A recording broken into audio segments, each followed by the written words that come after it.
Hey everybody, welcome back to RPG Imaginings. I am excited today to give you a preview of a product that is releasing tomorrow, December 4th, 2023.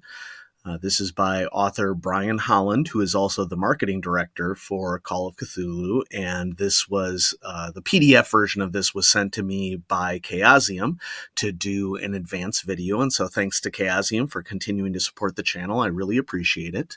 And this is a new solo role-playing scenario, Alone Against the Static, a solo 1990s adventure beyond signal range. I really like that, beyond signal range. And this has a lot of things going for it. One, I've been very excited to see how Chaosium and editors for Call of Cthulhu and authors continue to expand and what's the word I'm looking for? Make better. That's not the word that I'm looking for. Improve. That's the word that I'm looking for. I've been really interested to see how Chaosium is going to improve their solo adventures, because solo adventures are not easy to write at all. Not just because of the logistics to make sure that all of the adventure pathways connect up properly and there aren't any errors in the text, but also because I think in general solo scenarios suffer from the problem of the reader somewhat needing to be in the author's head, and an author wants to avoid guess what I'm thinking as much as possible when writing a solo scenario. And Brian has had a lot of success as an author in Call of Cthulhu, and so that's part of the reason why I'm really excited about Alone Against the Static, because we're going to see the efforts immediately that Brian has taken to make this scenario more user-friendly. This is also a 1990s adventure, and so, is this considered modern? Well, from the perspective of 1920s Call of Cthulhu, yes. But it's a really interesting kind of modern, because depending upon where in the 1990s this is set, cell phones might be super expensive or more affordable. And that could make a difference to what sort of technology is or is not available. I mean, satellite coverage was definitely not good regardless of where in the 1990s this was set. Last thing that I want to say before we dive right in, because my goal here is for you to really get a POV of the scenario. A lot of people will release videos before a product releases and give a review or just give an overview. I've certainly done that a few times, and that's fine, but I'm always trying to do something different. I don't really see a lot of people giving point of view aspects of products that are coming out. And so we're going to dive into Alone Against the Static. But last thing that I want to mention here real quick is that this may be one of my favorite covers on a Call of Cthulhu product. I am probably going to go to Redbubble, which Chaosium has almost all of their art on Redbubble, and I will definitely be ordering this as some kind of print to hang on my wall, because this is just one of the coolest covers that I've seen for a Call of Cthulhu product. So, what do you get when you get the PDF version of Alone Against the Static? There's also a physical release for this, but if you get the PDF version, which, by the way, if you purchase the physical product from Chaosium, you also get the PDF version included.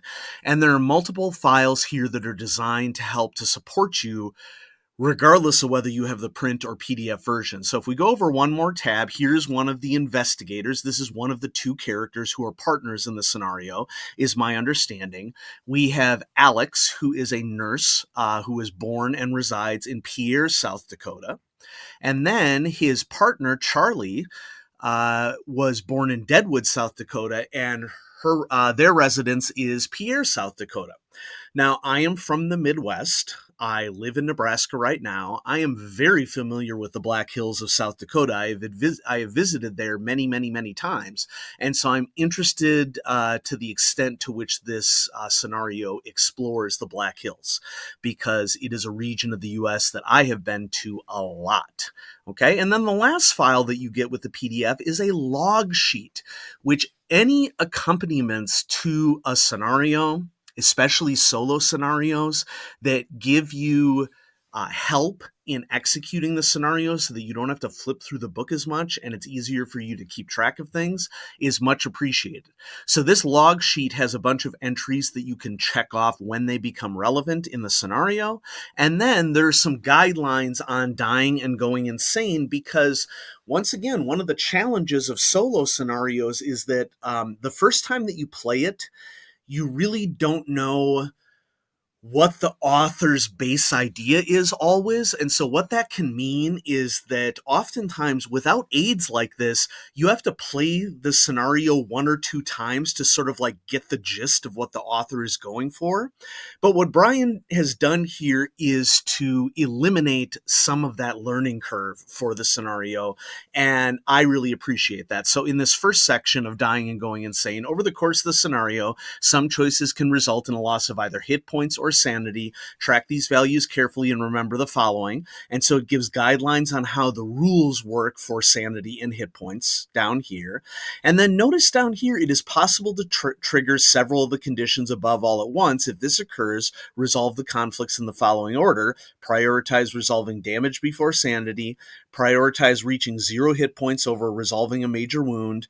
Prioritizing reaching 0 sanity first, which basically cancels out indefinite insanity and or a bout of madness.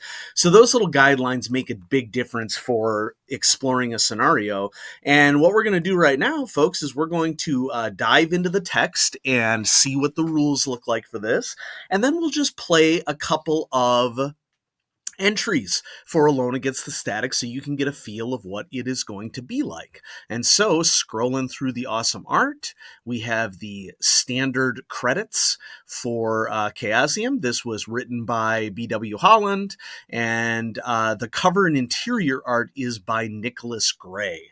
And that's particularly important to me because I just love that cover. So, Nicholas, you did a fantastic job. We have a hyperlinked table of contents, which is always useful. And then our forward. Okay. I'm not going to read again. I'm not going to read all the forward because I want to get us into the action as quickly as possible.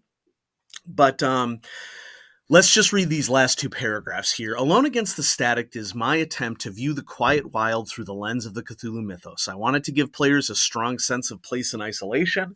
Setting the scenario in the 1990s allowed me to showcase how Call of Cthulhu can flourish in all settings. The modern age opens new avenues of horror not available in the 1920s, such as creepy videotapes of unknown origin. Hex yes. It is my hope that both new and returning Call of Cthulhu players discover an aspect of horror that they may not have encountered before, and I especially hope they find inspiration with which to weave their own tales of mythos horror at the gaming table. Awesome. And then we have the Astro Elder sign. Introduction. Content warning, always appreciated. Alone Against the Static is a horror scenario and explores themes of grief, isolation, relationships, and heartbreak, and is recommended for mature players. None of those are particular triggers for me personally, but if they are for you, just be aware of that. Alone Against the Static is a Call of Cthulhu scenario designed to be played by a single person where you are both the keeper and player. You take on the role of either Alex or Charlie, a young couple who are vacationing at a secluded forest cabin in South Dakota's Black Hills. Been there, done that, personally. The collapse of their relationship and a creeping horror growing in the woods around them are the central focus of the adventure. Chaosium recommends this book for mature players. The adventure is set during the 1990s. Unfortunately for you, it takes place far out of signal range. There we go, that answers that. Don't rely on modern conveniences to protect you from danger. Deadly forces to whom a few decades mean nothing are lurking in the shadowy woods around you. You can attempt this adventure as many times as you like. Each playthrough allows you to select different choices or even a different character. With every new path you take, you'll discover more secrets hidden away among the pines. Make good use of the tools at your disposal if you hope to survive this very unfortunate vacation. And that's what I like about Call of Cthulhu solo scenarios, is that not only is there a lot of inborn replayability that is inherent in this particular genre of games, but it can also be convenient for you to set up your own personal rules for what you get enjoyment out of for a solo scenario. And so do keep that in mind. Your games will vary. There is nobody looking over your shoulder while you are playing a solo scenario. And so if there are elements of this solo scenario that you don't like or are frustrating for you, just cut them out. Okay, you don't have to be frustrated while gaming, folks. You really don't. And so all it takes is to have the courage to do things that go against what's in the raw rules as written, but is appropriate for you as a player. I promise you that the gaming police are not going to come knocking on your door, because the gaming police don't exist. Unless you play that one game where people were sent to somebody's house. You know what I'm talking about. Anyway, that's not Call of Cthulhu. Preparing to start, make sure you have a copy of the Call of Cthulhu Keeper Rulebook or Call of Cthulhu Starter Set at hand. Well, it's in my brain. Copy or print out both Alex's and Charlie's investigator sheets. Done that. Select which of them you'd like to play and put the other sheet to the side. Okay, so I'm going to look at these character sheets real quickly. And I have the physical copies in front of me, but let's just switch over here so that you know why I'm making the decisions that I'm making. So Alex is a nurse, which means that he has first aid capability. That could be really useful in isolated woods. He has persuade and psychology. Good spot hidden score, which of course spot hidden and listen are both part of the holy trifecta of Call of Cthulhu skills. He's got a decent natural world. He's got fighting brawl, which is not going to help him against any bears or mountain lions. And so let's check out Alex's character sheet for comparison. Alex has an intimidate score, as well as strong persuade. She's not as strong in spot hidden, but she is stealthy and has listen. She has a decent natural world and a navigate skill, which cannot be underestimated in a nature adventure for Call of Cthulhu, let me tell you. And so looking between both of these, sorry about my phone going off there, I think I'm actually going to go with the stronger navigate out of the two characters, because I have played enough Call of Cthulhu scenarios where if you don't have navigate out in the woods, you are doomed. And so I will be playing Charlie. Okay, so I'm just going to close Alex's sheet. Let's continue on. Read the Getting Started section. We're about to. Once that's done, you are ready to take on the challenges of Alone Against the Static. Don't worry, that strange sound was probably just the wind.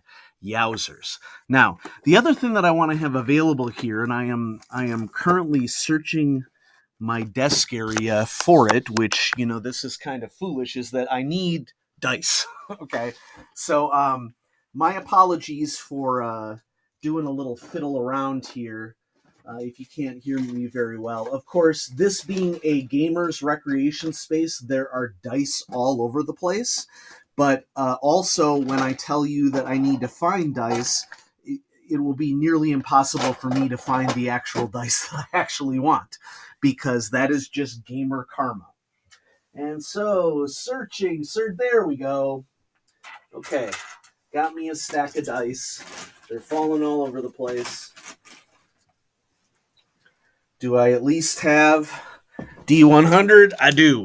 All right, we're ready to go. Nice. Notice here we have the shattered camera. A little bit of a look-see into what is happening in this adventure. Okay, getting started. You'll need a pencil, scratch paper, dice, and Call of Cthulhu Keeper Rulebook or the Call of Cthulhu Starter Set. We are going to rely upon my brain, FYI. Don't read this book through from beginning to end, right? Each entry is numbered, and at its end, you'll find instructions for where to go and what to read next. Usually, you will be asked to choose an action from between two or more options and then turn to a corresponding entry based on your decision. Sometimes you'll see additional instructions like attempting a skill roll. When this happens, follow the instructions as written. Before you begin, we've already selected a character, so I'm just going to I'm just going to skip this, but except for one little part here, while both Alex and Charlie may encounter the same obstacles, they each have a range of different skills and characteristics, making every playthrough unique. The choices you make as you play are not always concerned with what your character is doing, but maybe to decide how your character is feeling, which can have a bearing on how things progress. I really like that because a solo scenario, in my opinion, should not just be about task resolution or action.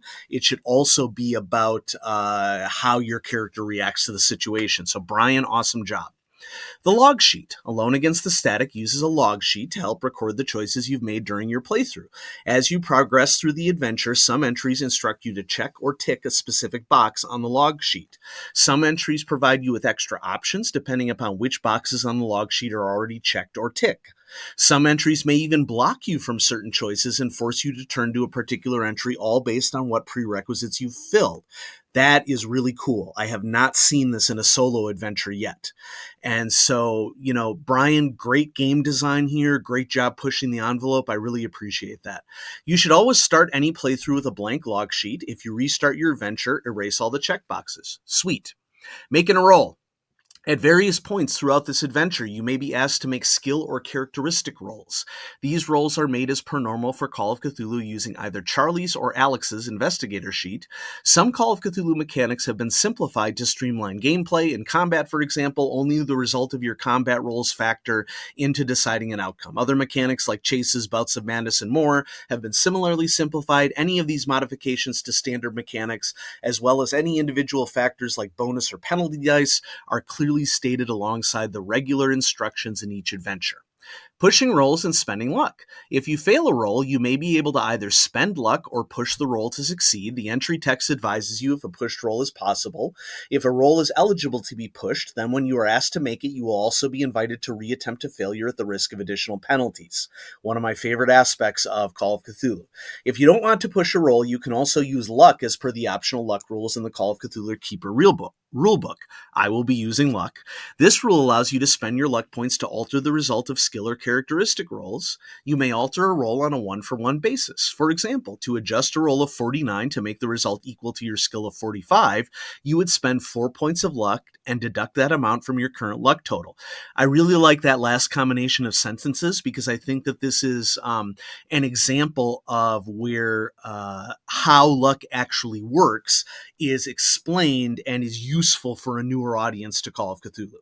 You cannot spend luck points to alter damage, luck, or sanity rolls, or rolls to determine the amount of sanity points lost. Additionally, you cannot spend luck on a pushed roll. You may use luck spending in this manner whenever you desire during the adventure, but be aware that your luck can run out. Dying and going insane. Since we're just doing the first part of this scenario, I'm going to be foolishly optimistic here, and I'm going to skip reading the dying and going insane part so that we can just get on to playing the game, because obviously I'm not going to do a full playthrough here. Incidentally, if you would like me to continue the playthrough, you could post in the comments below. But if you would like to pause the video right now and read the dying and going insane rules that are listed right here, feel free to do that. Okay. And then a note about the entries. The entries are numbered consecutively from 1 to 371. Keep a record of the entry numbers you go to, as you may have to backtrack at certain times. Knowing which entries you have followed is important. This is really critical advice that has not always been published in solo scenarios. Okay. Keeping track of your entries is critical. What I do actually is that I have a little log where I record what entry I'm at and what sort of choices I faced and what I rolled. Like, I go like full bore into the detail on this. All entries present information in the same way. The entry number is written in large bold numerals. Details describe the scene or briefly comment on a situation. After that, the entry might instruct you to go to a certain entry, ask you to choose an action, or to roll a die, which have different outcomes. The parenthesized number or numbers at the end of each entry are trace numbers showing the entries from which you may have come from to have arrived at the present entry, allowing you to backtrack if necessary. So while this isn't required, it's a really useful thing in a quote-unquote choose-your-own-adventure style solo scenario like this. Occasionally, you may encounter the phrase "the end." This signifies that your investigator is doomed and the adventure is over. Sometimes it means you have won, of course, but not very often. If you failed in this attempt, reset your log sheet and try again. And we have some creepy scrolls with wax stamped astral elder signs. Here we go, Alone Against the Static. So, folks, I hope you enjoyed this little preview of the start of the scenario. I am not going to go through more than about, I would say, 10 or 15 minutes of playing, because obviously I want you to purchase this product. Chaosium wants you to purchase this product, but I also, want to give you a little taste of what it's like to get started with this. So, Alone Against the Static, start. Somewhere in the forgotten wilds where pin needles carpet the forest floors, something stirs. Wind whips around the black hills to places where bears, rabbits, and birds never visit. The trees of the surrounding forest shiver. Beneath the moist earth, something wakes. Shifting from beneath the soil, it erupts in silence from the ground. Its emergence reverberates throughout the wild. Far off, a wolf howls in mourning for what will soon pass. It pulls itself from the darkness and breathes. It blinks. Take your chosen investigator sheet. Roll 3d6 and multiply the result by 5 to determine their luck score, and write the result down. So to begin your adventure as Alex, go to 1. I'm beginning my adventure as Charlie. I'm going to go to 2. Here I go rolling 3d6, and I got a total of 10. So 10 multiplied by 5 is 50. So Charlie's starting luck is 50. And naturally, of course, I picked a mechanical pencil with broken lead. So I am clicking, and here we go. 50 luck for Charlie. Now, notice one of the benefits of having a PDF copy of Alone Against the Static is that these are hyperlinked. So I can just click on 2, and it's going to take me to the page that has 2. Buzz. Alex mutters absent-mindedly, opening and closing the car's electric window for the 10th time in 2 minutes. You grit your teeth. You only just got back on the road after your truck stop break, and Alex has already fiddled with every button within reach. You are left to steer the car and navigate using a ridiculously oversized map. Ah, good old times, the 90s. Alex gets bored of the window, sighs, then turns to you. Can you just let me hold the map? No, I can do this just fine, you reply. The two of you already missed one turnoff this trip because Alex lost track of your route. It's better for you to just take care of everything. So, young'uns in the audience, yes, GPS was not always a thing. It is late afternoon on a rural back road deep within the Black Hills. The sun is high, but the air is cold. Tall pine trees and rolling valleys stretch as far as you can see in every direction. Crisp autumn air drifts in through Alex's open window. Then you hear an electronic buzz for a moment. Suddenly it appears again. On and off. On and off. You bite your tongue and keep silent. Alex turns on the radio. You hear a harsh screech of static as you start scanning through different frequencies. This is all pointless. You're way out of signal range. The only song you can pick up is a heavily distorted Neil Diamond single. To ask Alex to stop, go to 83. To just ignore the sound, go to 96. I'm going to ask Alex to stop. We're going to go to 83. Okay? Please, you reach over and turn the radio off. I can't think with that noise. Alex raises up their hands defensively. Sorry, they mutter, then turn back to the window. You look back to the road. In your peripheral vision, you notice Alex shoot an irritated glance your way. The longer this trip lasts, the tenser the atmosphere in the car seems to get. It's the next left, you say, and try to smile reassuringly. Alex doesn't answer. You continue deeper into the forest. The little road you're on winds erratically, dipping up and down as it weaves between hills. The sky gets lost in the branches of pine trees. As the evening shadows lengthen, you feel cold seeping in from outside. Go to 103. Now, very quickly before I go to 103, I just want to give a shout out to Brian Holland for making his text gender neutral. It makes for a more inclusive product. It encourages our transgender transgender friends or non-binary friends or agender friends or any of our friends who want to see themselves reflected in a product. And so, Brian, I really appreciate that. Thank you. Go to 103. The sun gradually sets. Your car's headlights cut into the darkness, revealing the road ahead, just a few feet at a time. Finally, they drift over the front of a cabin, reflecting off two windows on either side of the front door, glaring back at you like watchful eyes. You pull up and park. Finally, Alex sighs, stepping out onto the gravel driveway. You haul yourself out of the seat, stretch your back, and walk around to the trunk to get your bags. It's cold here. The cold night air seizes around you like a vice. You weren't expecting it to be this chilly. Are you hungry? Alex asks while you try to keep from shivering. Make a hiccup there. Make a con roll. If you fail, check tick touched by cold on the log sheet. To say you are hungry, go to 105. To say you aren't, go to 111. Let's make a con roll. And so I'm grabbing my D100 here, and I'm giving them a roll, and Charlie's con is 60. And I rolled a 32, which is a success. It's 2 off from a hard success. I think I'm just going to take the regular success here. So since I made my con roll, I'm thinking, I'm not really hungry, so I'm going to go to 111. Not especially. I'm starved, Alex says and brushes past you. You roll your eyes. Look like you're having dinner then. You drag the bags to the cabin and unlock the door. You stick one hand inside, feel for the light switch, then flick it on. Alex peeks their head inside and nods approvingly. Wow, super cozy. Go to 327. The cabin isn't very big. Your brother Mark, who owns the place, really exaggerated how luxurious it was. There's only one main room with a double bed, a chest of drawers, and a corner set up to serve as a kitchen. There's no microwave. Both the oven and stove use gas. You see 2 doors, one leading to the rear of the cabin, while another leads to a tiny bathroom. You just know it's going to be freezing in there. On the wall opposite the bed is a TV and VCR unit sitting on top of a cupboard. The whole cabin is lit by muted yellow bulbs. It's not dark, but it's not quite light either. The sight of the bathroom reminds me that you've just spent several hours driving. You excuse yourself and dart inside. While you're washing your hands, you catch sight of yourself in the mirror. There are bags under your eyes. You stop and sigh. A weekend getaway. Is this really going to solve all your and Alex's problems? To feel confident about the weekend, go to 124. To doubt this vacation will fix your relationship, go to 126.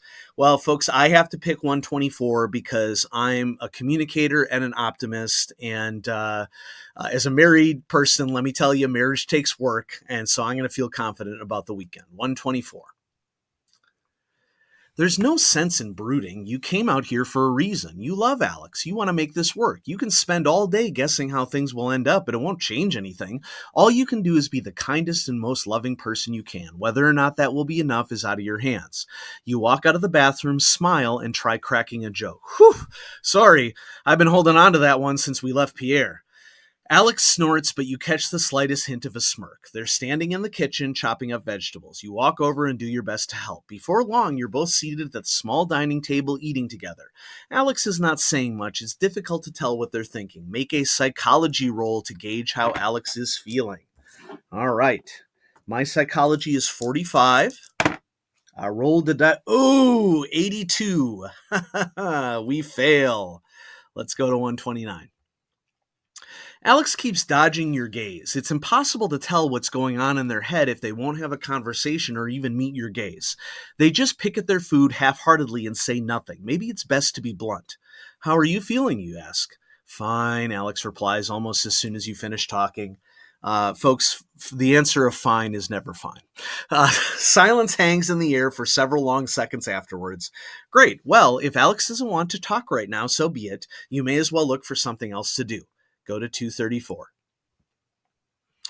Hey, do you want to watch a movie, you ask? Alex hesitates. The two of you used to fall asleep to movies almost every night when you were first dating.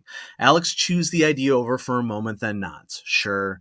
You take the dishes over to the sink and wash them up while Alex brushes their hair. When you're done, you head over to the TV unit. It's a relatively cheap model from the late 80s sitting on top of a dusty VCR player. You switch both on, then open a cabinet beneath looking for videos. Mark sure likes scary movies, you say, looking over the titles. 15 different tapes, and you're sure that covers pretty much every major slasher film of the last decade. God, none of these looks good.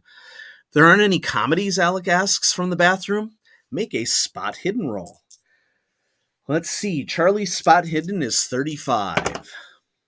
Ha ha! 06! Boom! And so an 06 is going to be an extreme success.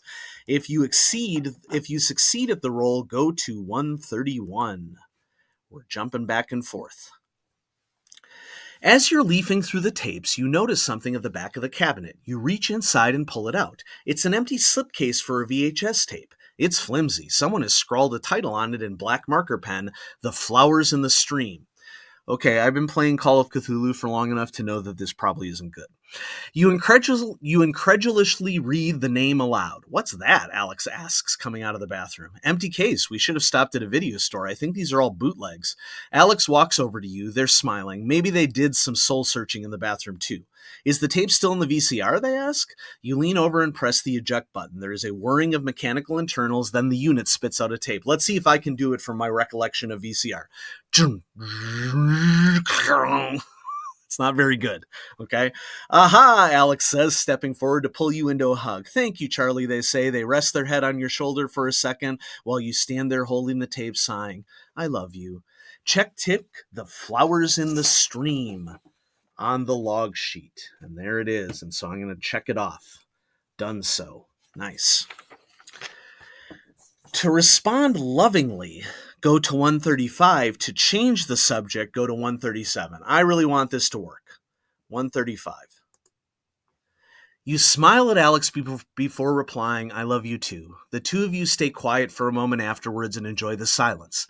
Then you bustle over to the VCR and get everything ready. Before long, the two of you are set up in bed looking towards the TV with the tape paused and ready to go. Ready to start, you ask Alex? They nod.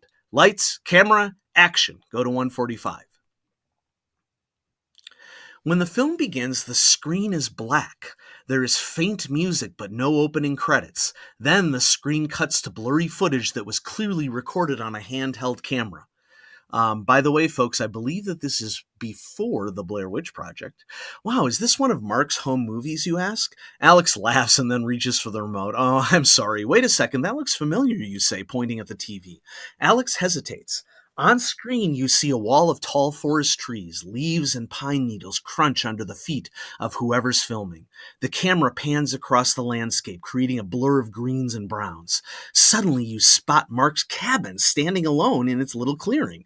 A dull red sedan is parked out front. That's Julie's car, Alex says. This must have been after their wedding. The camera is shaking. Shaky. Wind rushes against the microphone, causing a brief flurry of horrid scraping from the speakers. There's movement near the red car. A woman, Julie, is taking bags from the trunk. She is smiling. Yeah, Alex says, this must be at least 5-6 years ago. Julie turns as the cabin door opens. Mark steps out, walks over, and takes one of the bags from her. They smile and exchange unheard words. You sit bolt upright. What the hell? What's wrong? It's only Mark. Yeah, so who's filming? Alex stammers and blinks. On the screen, Mark and Julie go inside and close the door behind them. The camera zooms in toward the window. The picture is a grainy blur of colors. You see movement in the cabin. The camera zooms even closer. Then harsh wind picks up and howls through the speakers. The image smashes to a slurry of loud static. White noise booms out into the room. The sound drills into your skull. You feel like it's going to make your head explode. Make a note of this entry number. You may need to return to it. So we are at 145. Make a sanity roll. If you fail, lose 1 sanity and check tick unsettled. Let's go ahead and do that. So Charlie's sanity is 50. We make the roll and we get 56. Ouch. She failed and takes 41 sanity, going down to 49, and I need to check unsettled. All right. So they failed. To cover your ears, go to 154. To scramble for the dial and turn it down, go to 158. And folks, if you want to figure out what comes next in Alone Against the Static, you are going to have to purchase Alone Against the Static from Chaosium. And you can purchase it as a PDF, or if you purchase direct from chaosium.com, the physical copy, you get the PDF with the physical copy. And so it was very exciting to me to introduce Alone Against the Static to all of you. I am headed off to Redbubble, probably to get an image of this awesome cover art for Alone Against the Static. And remember that Alone Against the Static releases tomorrow, the 4th of December, 2023. And so if you are looking for a holiday gift or an exchange gift for someone, this might be a really good option for you. And so thanks everybody for watching. Have a great day.